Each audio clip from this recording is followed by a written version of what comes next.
Primeiramente, boa tarde, Elder. Boa tarde, Gabriel. Muito obrigado por estar aqui presente hoje. Uma satisfação. Esse episódio, esse videocast é uma parceria da Associação de Engenheiros aqui de Campo Mourão e do CREA Paraná. Isso aqui é executado através de um termo de fomento que o CREA libera para nós. Então, muito obrigado ao CREA também pela parceria de sempre. Certo. Elder, começa contando um pouquinho para nós. Hoje eu sei que você é engenheiro do estado do Paraná, mas vamos lá, como é que você decidiu chegar na engenharia civil? Como é que foi isso daí? Cara, é uma história até um pouco engraçada. Na realidade, no começo, naquela época de ensino médio, você acaba não tendo muito certo o que quer fazer da vida, e eu, como um bom jovem, também era bem indeciso, né?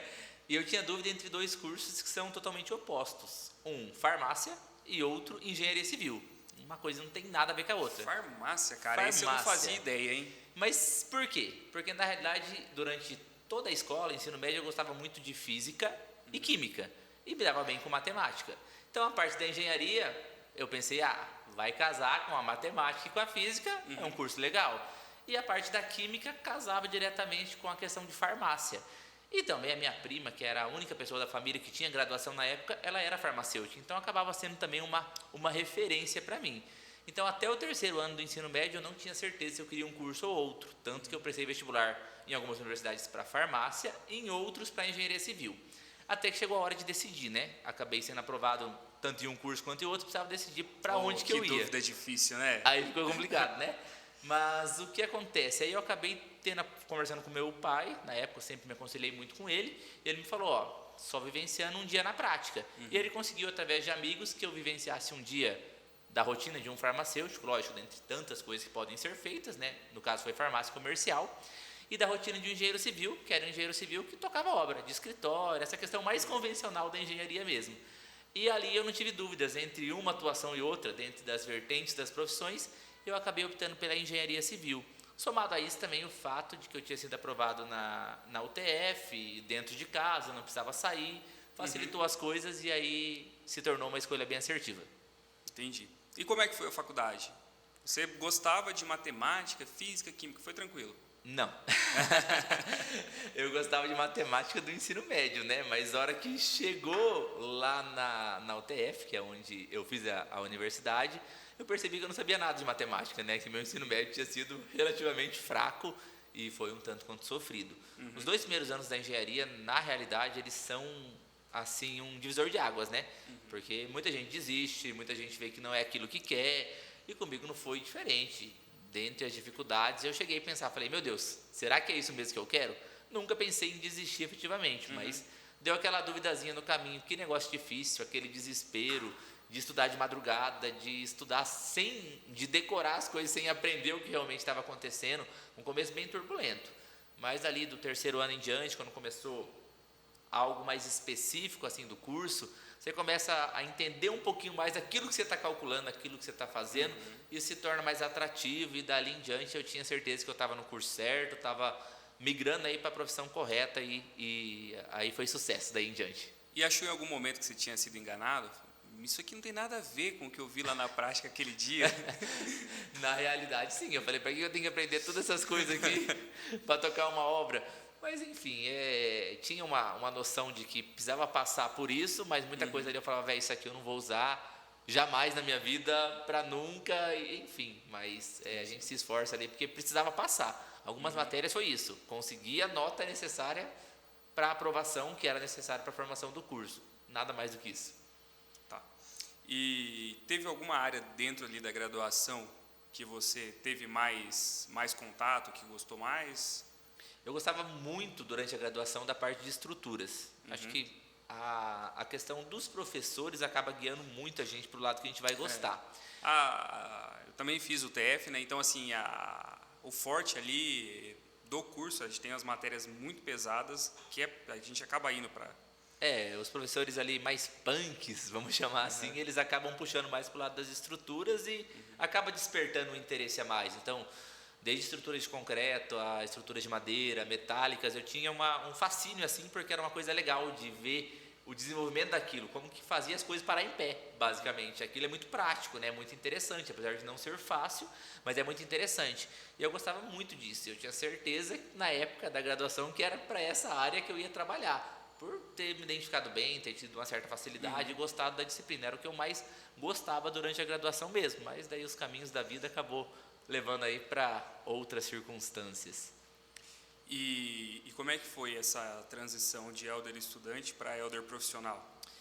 Então, a transição, ela aconteceu efetivamente por causa do estágio. Ali na UTF é um pouquinho complexa a questão do estágio, porque ela ficava, né? Acho que hoje alterou um pouco, mas na minha época ela ficava muito focada no último ano. Então você fazia 4 anos estudando manhã, tarde e algumas noites, e aí no último ano você saía um período para você fazer estágio, ou algumas partes do período para fazer estágio. E quando eu consegui o meu estágio, foi ali entre o 4º e o 5º ano da graduação. Eu comecei o estágio, eu tinha 2 aulas de manhã, aí fazia 2 horas de estágio, depois de tarde tinha mais 2 aulas, mais 2 horas de estágio, tudo picado, era uma correria de moto para cima e para baixo. E o estágio que eu consegui foi na área de pavimentação, uma matéria que durante a graduação nem prestei atenção, sabe aquela matéria não valorizou a disciplina, só para passar, e foi o estágio que eu consegui. E na época estava chato de conseguir estágio, não estava tão fácil, tinha muito estágio em escritório, aquela coisa mais convencional, mas não era o que eu queria. E aí eu consegui um estágio na parte de pavimentação, e aí fui estudar a área de pavimentação que eu tinha deixado a desejar durante a graduação. E ali no estágio começou efetivamente esse meu start profissional. Uma empresa que me abriu as portas muito legal, me deu uma possibilidade muito legal dentro do estágio, até com remuneração para poder fazer toda essa correria e de aprendizado muito grande. E a primeira obra foi um loteamento com 300 e tantos lotes aqui na cidade, e aí fazer desde a abertura das ruas até a entrega final ali desse loteamento durante um ano. Então foi assim uma virada de chave na cabeça para começar a entender a profissão além do que aquilo fechadinho que a gente imaginava, né? E aí a partir dali eu descobri que tinha outras áreas da engenharia que chamavam atenção e que poderia ser interessante. Acabou acontecendo, me formei e fui convidado a ser efetivado na empresa, e onde foi a minha primeira experiência profissional. Então eu tive essa possibilidade de sair do estágio diretamente para dentro da empresa, já efetivado como engenheiro, para começar a trabalhar na área. E você ficou nessa área de pavimentação quanto tempo? Então, aí, além desse um ano de estágio que eu fiz aqui em Campo Mourão mesmo, quando eu me formei, eu tive a possibilidade de ir embora para o estado do Mato Grosso, tá? A princípio, para tocar obra na cidade de Primavera do Leste. Aí, quando eu cheguei lá, vi que tinha uma demanda, na realidade, em Campo Verde, fiz um loteamento em Campo Verde. Aí, depois, Primavera do Leste, Sinop. Fiquei por 3 anos no estado do Mato Grosso, onde eu ficava basicamente uma semana em Primavera na obra, viajava no fim de semana, na outra semana estava em Sinop e tocava simultaneamente o loteamento nas 2 cidades. O forte da empresa era o loteamento, não era a parte de construção civil. Fazia uma coisa ou outra, mas o forte era realmente a incorporação urbana ali, novos loteamentos, e é onde atuei por 3 anos no estado do Mato Grosso ali, em 3 municípios, basicamente. 3 anos, 3 municípios. 3 anos, 3 municípios. Quantos lotes? Rapaz do céu, Campo Verde, mais de 600 lotes, Primavera, ao total, passaram de 2.700 e Sinop, 1.800 e alguma coisa. Bastante coisa. Caramba, é muito lote. Bastante Dá uma coisa. cidade. Uma cidade. Dá uma cidade aqui da nossa região. E em Primavera do Leste, inclusive, o bairro hoje, dentre esses tantos que já foram, depois que eu saí da empresa, continuaram, os que tinham sido feitos antes também, já é maior do que a cidade quando a empresa chegou no local. É muita gente morando. Caramba, que legal. E esse crescimento foi em quanto tempo? 10 anos? Possivelmente em torno de uns 10 anos. Muito 10 rápido. a 15 anos aí, desde o primeiro loteamento até agora. Muito rápido. Isso aí. Tá. E hoje você não está mais na pavimentação. O que aconteceu depois desses 3 anos? Pois é. Aí entra as situações da vida, né? Que fazem a gente tomar algumas decisões.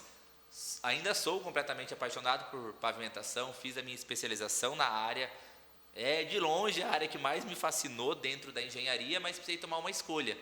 Ali no ano de 2016, eu estava no meu 3º ano no Mato Grosso, eu comecei os preparativos para o meu casamento. Eu namoro desde a época da faculdade, e aí eu ia casar no ano de 2017.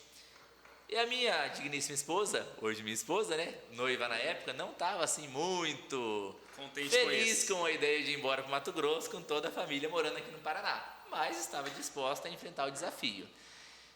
Mas eu sabia que seria uma dificuldade maior nesse início de casamento. E aí, nos caminhos da vida, nas circunstâncias todas, eu tinha feito uma prova de concurso ainda na época da graduação, que inicialmente eu havia sido chamado para uma outra cidade, que eu não aceitei ainda antes desse primeiro emprego, naquele período ali entre o final da graduação e assumir esse primeiro emprego. Nesse primeiro mês tinha sido chamado nesse concurso, mas era para um local muito pequeno, que não me interessou. E aí eu acabei optando por ir para essa empresa e daí voltar para a fila geral desse concurso. E nem lembrava mais da existência desse concurso, e 3 anos depois... Na tua cabeça, voltar para a fila era ter desistido. Basicamente, na minha cabeça, quando eu falei, eu voltei para a fila, nunca mais serei chamado. Mas aconteceu que 3 anos depois, o concurso tinha validade para 4, então já estava no final da validade do concurso, me chamaram para assumir uma vaga ou Curitiba, ou Umuarama, ou perto de Londrina, não me lembro o núcleo agora, se era Cornélio, mas era alguma coisa assim. E aí eu senti como um sinal que eu precisava, talvez, de novos ares, que era uma chance de voltar mais para perto de casa, sentia falta da família também, apesar de gostar muito de lá, e também ficar mais perto da esposa nesse começo de casamento, ter uma facilidade com isso. Além de uma carreira pública que também me interessava, com benefícios e outras situações todas que surgiram. Então aceitei o desafio, assumi o Umuarama, onde é o emprego que eu estou até hoje, né? Fiquei 6 meses em Umuarama, depois de 6 meses em Umuarama, eu consegui remoção para Campo Mourão, que é o local da cidade da minha família, a família da minha esposa, e aí estou desde 2017 aqui em Campo Mourão. Que legal, que legal. E nesse meio tempo eu sei que você virou professor também. As coisas acontecem rápido na vida da gente, né?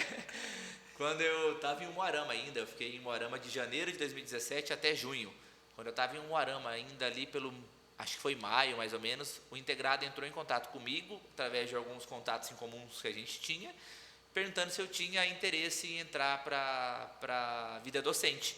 E eu falei que poderia ser que sim. E aí surgiu a possibilidade de fazer uma entrevista, fiz a entrevista, passei pelo processo seletivo que é feito, junto com outros profissionais, e acabou surgindo a possibilidade de entrar. Nessa data ainda morando em Umuarama? Morando em Umuarama. Quando eu fiz o processo eu ainda morava em Umuarama, mas já tinha em mente que a transferência estava bem perto de ser concretizada, né? Então até por isso que me motivou mais. Mas quando eu vim fazer a prova, inclusive eu estava em Umuarama, trabalhei o dia todo lá, vim de noite aqui para Campo Mourão, fiz a prova do teste de seleção, e aí deu certo de entrar a partir do próximo semestre, a partir de agosto ali, na vida de docente, desde 2017 lá, nessa caminhada aí, alternando os dois lados profissionais, durante o dia enquanto engenheiro do governo do estado e à noite enquanto professor também ali no grupo universitário integrado. Certo. E o que você gosta mais? Dar aula ou ser engenheiro? Dar aula ou trabalhar? Brincadeira. Cara, é difícil. É difícil escolher. Eu tenho um fascínio muito grande por ensinar. Até foi isso que me levou a aceitar a proposta. Porque quando veio a proposta, eu falei, será cansativo de noite? Será que vale a pena? Será que não vale? E a vontade de ensinar me fez tentar. E quando eu entrei na sala de aula pela primeira vez, que eu percebi que eu conseguia, ter a atenção dos alunos, eu conseguia, através do conhecimento que me foi dado, repassar esse conhecimento, trazer brilho nos olhos e ajudar pessoas a transformarem a sua vida, eu percebi que a vocação de ser professor é muito grande, cara, é muito maravilhosa e é um dom que Deus dá pra gente também, e que eu precisava de uma forma ou de outra exercer esse meu dom. Me vejo só como professor? Não, porque eu gosto muito do dia a dia da obra também, e sei que também a gente pode fazer a diferença na vida de muitas pessoas através do nosso trabalho dentro da engenharia propriamente, mas me vejo também totalmente fora de sala de aula? Não. Então eu acho que eu tenho que ficar em cima do muro, 50%, 50%, eu acho que da forma que tá bem legal por enquanto. Helder, tem um outro tema que a gente trabalha muito aqui, que são as questões éticas que envolvem a engenharia. Então você trabalhou no setor privado, envolvido com loteamentos bastante tempo, né, obras que envolvem muito dinheiro, né, e hoje você está no setor público, também obras de uma relevância interessante. Onde tá os maiores desafios? No setor público ou no setor privado? Eu acho Estou que perdendo o meu braço aqui.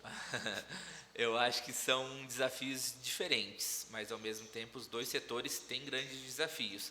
Quando a gente lida ali no setor público, você tem uma pressão direta, normalmente do gestor da empresa, seja o proprietário, seja um CEO, enfim, né?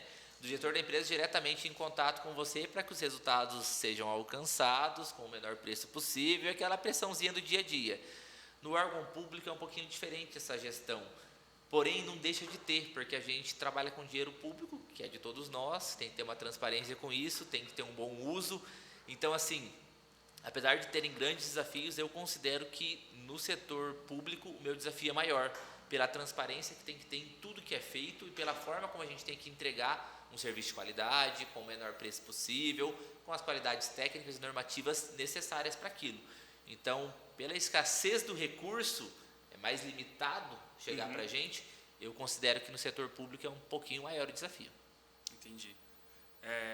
Mas nada que impossibilite. Nada que impossibilite. A gente tem as dificuldades, a gente considera desafios, mas nada que impossibilite a gente fazer as coisas da maneira correta, da maneira que tem que ser feita, e é isso que a gente busca no dia a dia do nosso trabalho.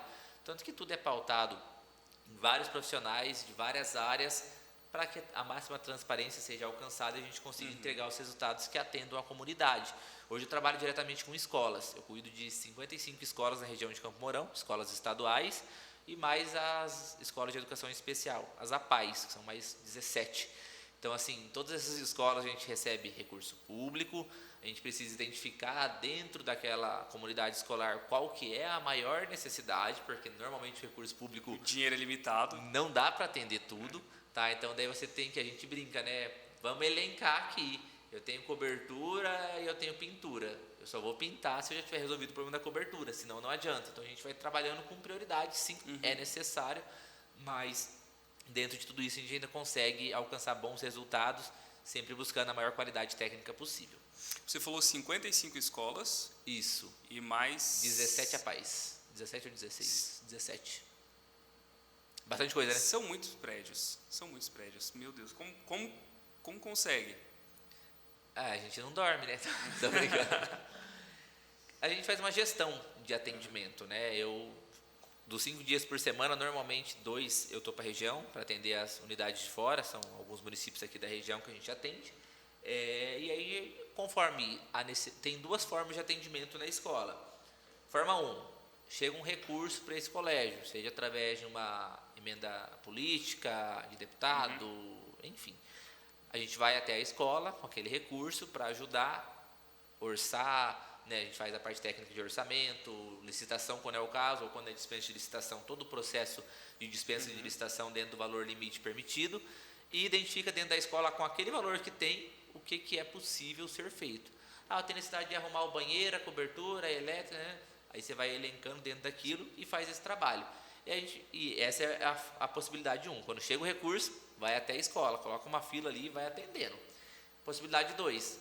Aconteceu lá um temporal, arrancou o telhado da escola. Não precisa esperar chegar o recurso para atender essa escola. A gente vai fazer uma intervenção emergencial nessa escola. Então vai até o colégio, faz o levantamento, faz todo o procedimento para ser feito da maneira mais rápida possível o atendimento a essa comunidade escolar. Então são formas distintas, a gente vai tentando fazer uma lista ali para atendimento mesmo. Primeiro eu vou fazer essa, depois essa, depois essa, depois essa, e no meio do caminho você vai apagando os incêndios ali que vão surgindo. Quando você estava lá nas rodovias, fazendo os loteamentos, você fazia muita execução. Execução. Participava também do processo de orçamento, da composição de preço? Participava em partes. A gente tinha que entender um pouquinho do orçamento, porque a gente era o executor, mas a gente subempreitava algumas etapas. Então a gente precisava ter isso bem dividido para conseguir buscar o melhor preço com os fornecedores parceiros. Não fazia o orçamento da obra na íntegra, mas as partes principais eram elaboradas por nós também. Diferente de hoje. Hoje é de cabo a rabo tudo que vai ser executado, linha por linha. Se esquecer uma luz ali, o empreiteiro não vai colocar de graça, vai ficar sem a luz no cômodo. Assim. Então tem que ter um zelo extremo no exercício da função. Essa era a minha próxima pergunta, né? Imagino que para 55 escolas, cuidar do orçamento disso talvez seja até mais difícil do que fazer o orçamento dos loteamentos. É mais difícil porque São prioridades diferentes, né? São muito particulares, né? e o orçamento é muito complexo, né? Se você juntar 3 pessoas aqui, entregar uma caixinha de fósforo na mão dos 3, todo mundo sabe o que é aquilo, e você pedir para os 3 orçar, eu garanto que você vai ter 3 orçamentos diferentes, com quantidades diferentes, com visões diferentes daquele produto, daquele material. Então, assim, a gente tem que, dentro de uma visão macro, entender a necessidade da escola, o que é necessário tecnicamente ser feito e colocar tudo isso no papel, dentro das composições dos serviços que são necessários na nossa planilha orçamentária. Certo. Helder, e qual que é a sua perspectiva para a engenharia nos próximos 10 anos? Rapaz, eu penso num crescimento. Eu acredito que a engenharia ela é uma bolha que ela acompanha muito o país em diversas etapas, e já foi assim em vários momentos. Ora em cima, ora embaixo, e ela tem uma flexibilidade muito grande no mercado. Só que a gente vem de alguns anos aí já, que ela conseguiu dar uma estabilizada, às vezes dá uma guinada para cima, às vezes cai um pouquinho, mas ela está seguindo uma linha muito interessante. E eu vejo que com todo o crescimento habitacional no nosso país, investimentos em recurso público também, entre tantas outras coisas, crescimento de empresas, indústrias, eu vejo que tem possibilidade muito grande de crescimento de obras de maneira geral. E eu acho que é uma oportunidade muito grande de mercado aí para novos profissionais, trazerem também novas tecnologias e ajudarem nesse crescimento. E se você fosse dar um conselho para quem está do meio para o final ali da graduação, para se especializar, para que área você direcionaria essas pessoas? Eu acho que nesse momento gerenciamento de canteiro.